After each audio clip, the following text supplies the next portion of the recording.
نحمد و نصلی علی رسوله الکریم اما بعد فاعوذ باللہ من الشیطان الرجیم بسم اللہ الرحمن الرحیم۔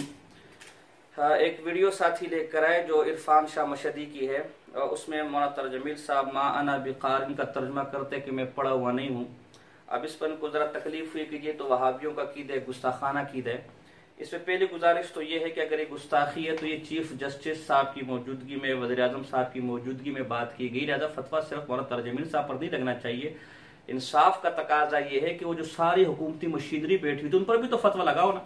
ابھی کچھ عرصہ پہلے پیر افضل قادری نے چیف جسٹس پر فتویٰ لگایا تو وہ فتویٰ تمہارے گلے پڑ گیا، اب اسے اعلان بیزاری کر رہے ہو، تو یہاں پر بھی ذرا ہمت کرو، جرأت کرو۔ یہ کیا اصول ہے کہ ہمارے لیے عقیدہ کچھ اور، ہمارے لیے اصول کچھ اور اوروں کے لیے اصول کچھ اور؟ اور اگر ما انا بقارئ یعنی میں پڑھا ہوا نہیں ہوں یہ گستاخی ہے، تو میرے بھائی یہاں ما نافیہ ابن حجر نے مانا ہے، عمدۃ القاری والے نے مانا ہے، ملا علی قاری نے مانا ہے، طرح التصریف والے نے مانا ہے، علامہ طیبی نے مانا ہے، شارح قسطلانی ارشاد الساری میں مانا ہے۔ حوالہ تم پیش کرو، کتاب کا نام تم پیش کرو، حوالہ میں دوں گا کہ یہاں ما نافیہ ہے، ما انا بقارئ کا مطلب ہے میں پڑھا ہوا نہیں ہوں، میں پڑھنا نہیں جانتا۔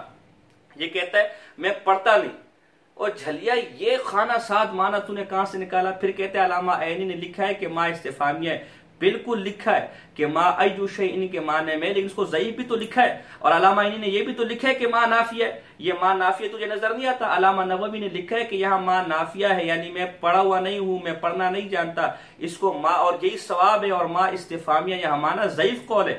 تو ضعیف قول کی بنیاد پر دنیا کو وہابی اور گستاخ کہتا ہے۔ بہرحال میں زیادہ تفصیل میں نہیں جانا چاہتا، میں خود ان کے گھر کے حوالے آپ کے سامنے چند حوالے پیش کروں گا۔ یہ میرے پاس ان کے گھر کا حوالہ ہے۔ سب سے پہلے یہ تحقیقات جو ان کے اشرف العلماء اشرف سیاری مناظر اعظم کی کتاب ہے تحقیقات، اس کے اندر لکھتا ہے کہ حضور علیہ السلام نے مادخواہانہ لہجے میں کہا کہ میں پڑھنا لکھنا نہیں جانتا، اور پھر احمد خان کے والد نقی علی خان سے لکھا ہے کہ ما انا بقارئ میں پڑھا نہیں ہوں، میں پڑھا نہیں ہوں، انوار جمال مصطفیٰ صفحہ نمبر 112۔ آگے چلیے جناب، علامہ ابو حیان اندلسی کے حوالے سے صفحہ نمبر 43 پہ لکھتے ہیں کہ تم وحی سے قبل قرآن کی قرات و تلاوت کو نہیں جانتے تھے۔ آگے چلیے جناب جی، کہ اسی حدیث کے بارے میں لکھتا ہے کہ میں پڑھا ہوا نہیں ہوں، صفحہ نمبر 103 تحقیقات کے اندر جناب جی۔ اور آگے چلیے، اگر یہ گستاخی ہے تو ملا علی قاری نے لا احسن القراءۃ ولم اتعلم القراءۃ کما هو المعتاد، کہ میں قرات صحیح طریقے سے نہیں جانتا اس لیے کہ میں نے قرات کی ایسی تعلیم حاصل نہیں کی کہ جو معروف ہے۔ اسی طرح جناب جی علامہ قرطبی نے الذین یتبعون الرسول النبی الامیہ، اس کے تحت عبداللہ ابن عباس کا قول نقل کرتے ہیں کہ کان نبیکم امییا لا یقرأ ولا یکتب، تمہارے نبی امی تھے، نہ لکھ سکتے تھے نہ پڑھ سکتے تھے۔ علامہ ابن کثیر لکھتے ہیں وما کنت تتلو من قبل من کتاب ولا تخط بیمینک، اس آیت کے ذیل کے اندر لکھتے ہیں کہ انکا رجل امی لا تقرأ ولا تکتب، آپ رجل امی تھے، نہ لکھ سکتے تھے نہ پڑھ سکتے تھے۔ میرے بھائی ما انا بقارئ، آپ میں نہیں جانتا، میں پڑھنا لکھنا نہیں جانتا۔ اگر یہ گستاخی ہے تو علامہ قرطبی پر فتویٰ لگاؤ، یہ گستاخی ہے ملا علی قاری پر فتویٰ لگاؤ، یہ گستاخی تو معاذ عبداللہ ابن عباس رضی اللہ عنہ پر کفر کا فتویٰ لگاؤ، یہ گستاخی تو ابو حیان اندلسی پر کفر کا فتویٰ لگاؤ، یہ گستاخی تو احمد خان کے والد نقی علی خان پر کفر کا فتویٰ لگاؤ، یہ گستاخی تو اپنے اشرف العلماء اشرف سیالی پر کفر کا فتویٰ لگاؤ۔ اور دیکھیے لوگوں کو دھوکہ کیوں دیتے کہ وہابی یہ کہتے ہیں، وہ یہ کہتے ہیں، وہ یہ کہتے ہیں۔ اپنے گھر کی خبر لو، اپنے گھر کی۔ تمہارے گھر میں تو اتنے بڑے بڑے بے ایمان اور اتنے بڑے بڑے گستاخ بیٹھے جو حضور صلی اللہ علیہ وسلم کو جاہل لکھتے ہیں، معاذاللہ۔ اب آپ بتائیں میں پڑھا لکھا نہیں، یہ زیادہ بڑی گستاخی یہ کہنا کہ میں جاہل ہوں، معاذاللہ۔ کوئی مولوی یہ برداشت کرے گا کہ اسے جاہل کہا جائے؟ تمہارے مولوی اشرف سیالوی کے بارے میں تمہارے گھر کا مولوی لکھتا ہے، تم نبوت مصطفیٰ ہر انعار اللیزہ میں لکھتا ہے کہ تفسیر تعویلات اہل سنت میں عالم الخلق عالم مکان ما یکون، حضرت محمد صلی اللہ علیہ وسلم کے لیے لفظ جاہل کا استعمال اور مولانا کا بالخصوص اس قول کو پسند کرنا بھی ایک تشویشناک امر ہے۔ تمہارا مولوی حضور علیہ السلام کے لیے جاہل کے لفظ کو پسند کرے، تمہارے گھر میں اتنے بڑے گستاخ اور بے ایمان بیٹھے ہوئے، تمہیں ان کی خبر نہیں اور مولانا ترق جمیل صاحب کے خلاف باتیں کرتے ہو۔ میرے بھیا اگر واقعی عاشق رسول ہو اور واقعی تیرا عقیدہ درست ہے تو پھر ان علماء پر فتویٰ لگا، اور اگر ان علماء کا عقیدہ درست ہے تو پھر تو توبہ کر، استغفار پر، کلمہ پر، اللہ اللہ کر خدا را علماء دیوبند کا بغض اپنے دل سے نکال لو، جو تم سے الٹے سیدھے فتوے جاری کرواتے ہیں اور پھر ان فتووں کے اندر خود پھنس جاتے ہو اور پھر منافقوں کی طرح اپنے منہ کو تالے لگا دیتے ہو۔ میں شروع دن سے کہتا ہوں کہ تمہارے فتوے اور تمہارے اختلاف عشق رسول کی بنیاد پر نہیں ہے۔ اگر یہ فتوے عشق رسول کی بنیاد پر ہوتے تو پھر جب یہ حوالے تمہارے گھر سے نکل آتے ہیں، اس سے بڑھ کر حوالے تمہارے گھر سے نکل آتے، تم ان پر بھی فتوے لگاتے۔ تمہارا فتویٰ نہ لگانے اس بات کی دلیل ہے کہ فتوے بازی کا بازار صرف اور صرف تم اپنے 1.5 انچ کی مسجد قائم کرنے کے لیے بنائیے۔ اللہ تمہیں سیدھے راستے کی طرف ہدایت دے۔ وما علینا الا البلاغ المبین۔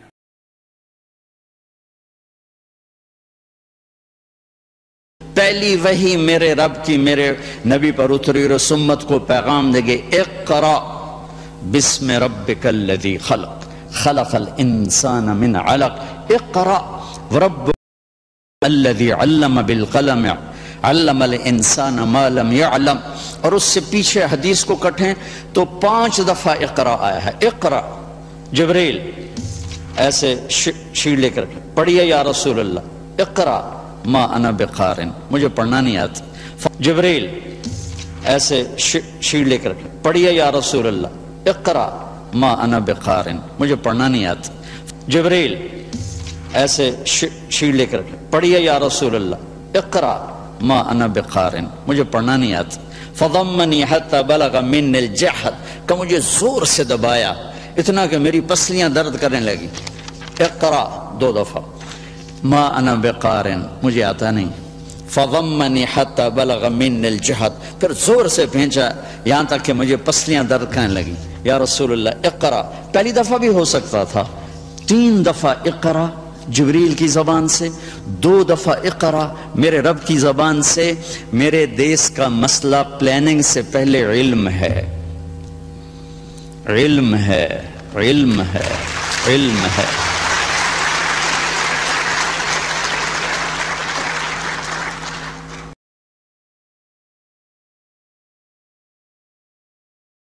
حضرت جبریل امین پہلی وحی نال آئے نا، حضور نے نکھیڑے کر دیتے، سرکار نے ونڈاں کر دیتی ہیں پہلی وحی نال۔ بخاری شریف دے دوجے صفحے تے حدیث موجود ہے پہلے باب دے اندر۔ حضرت جبریل امین آئے، آگے آتے نے اقرا، حضور فرمانے ما انا بقارن، میں نہیں پڑھنا۔ جبریل امین آتے پڑھو تو حضور آتے میں نہیں پڑھتا۔ میں آپ فرمایا نہیں پڑھتا، تسی کیوں نہیں پڑھتے ہو؟ حضور فرماتے میں بولو، میں گزارش یہ کرنا پیا جناب کہ سرکار نے کی فرمایا میں پڑھنا، میں نہیں پڑھتا۔ آئے ہے واپی یاد ہے حضور آخیا میں پڑھیا ہوا کوئی نہیں، حالانکہ انج نہیں، کیوں؟ یہ حضور آدھے نا میں پڑھیا کوئی نہیں، تو جبریل نے پتا کیا کھڑائی تاہی تو پڑھانے پہ جا کے پڑھے کوئی نہ ہو۔ میں گزارش یہ کرنا پیا جناب کہ سرکار نے کی فرمایا میں پڑھنا، میں نہیں پڑھتا۔ آئے ہے واپی یاد ہے حضور آخیا میں پڑھیا ہوا کوئی نہیں، حالانکہ انج نہیں، کیوں؟ یہ حضور آدھے نا میں پڑھیا کوئی نہیں، تو جبریل نے پتا کیا کھڑائی تاہی تو پڑھانے پہ جا کے پڑھے کوئی نہ ہو۔ سمجھ آئی ترجمہ نہیں کہ نہیں؟ تاں جبریل امین آخرائی تاہی تو پڑھان لگیا کہ پڑھے جے کوئی نہیں۔ حضور فرماتے ہیں میں نہیں پڑھنا، تو ہن کی پوچھن میں کیوں نہیں جی پڑھنا؟ ہاں علامہ اینی آدھے نے جبریل امین استفہامیاں پوچھتے ہیں میں کیوں نہیں پڑھنا، تو آپ نے فرمایا بھائی جو کچھ اگے پہ پڑھنا ہو گھاٹے کی فرمایا میں نہیں پڑھنا، کہ کیوں نہیں پڑھنا؟ فرمایا اس تو نہیں پڑھنا، اگے جو کچھ پہ پڑھنا ہو ماڑا ہے۔ آنکھو سبحان اللہ، کچھ اگے بھی پڑھتے سن نا پہ بہ کے غار ہرا وچ۔ حضرت جبریل امین توجہ کرو سنیو، تسی بھی سن لو، وابی بھی کوئی سندا ہوئے پیا تے کان دھرے، پھر کوئی چھترے لے سی تو انہوں نے پہلو سنا لوے بھائی عرفان شاہ گل کیتی سی تو انہیں دا کی حل ہے، سن لوے کان دھر کے۔ جبریل امین آئے نے آخذنی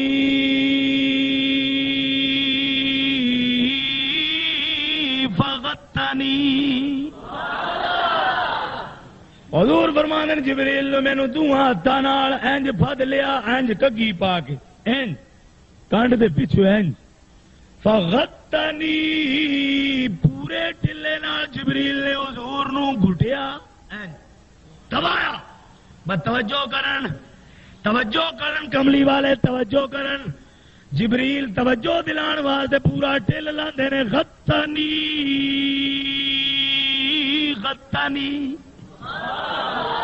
سنی تے کوئی پتہ نہیں بھائی جو ہوئے تے کی ہوندا ہے تانے آکھ سکدا سبحان اللہ. گل بریک ہے نا. جبریل اتنا ٹل لاوے تے زمین پٹھی ہو جاندی, پہاڑاں دے ٹکڑے اٹھ جاندے, سمندر راہ بدل جاندے. وڈیاں وڈیاں قوماں نے انہاں کو پر لاندے رہن جبریل تے مودھی کردے رہن پوری قوم نو. اج پورے دووے ہاتھ گھت کے سارا ٹل لایا تے یا رسول اللہ کی ہویا؟ فرمایا بالغ من الجود. توجہ تے میں دینا چاہتا سی, پسینے اپنے چھٹ گئے. مارو نعرہ کچھ ہونے پیا تھے کھ پتہ نہیں, نہ نعرے دے مقام دا پتہ نہ سبحان اللہ دے مقام دا.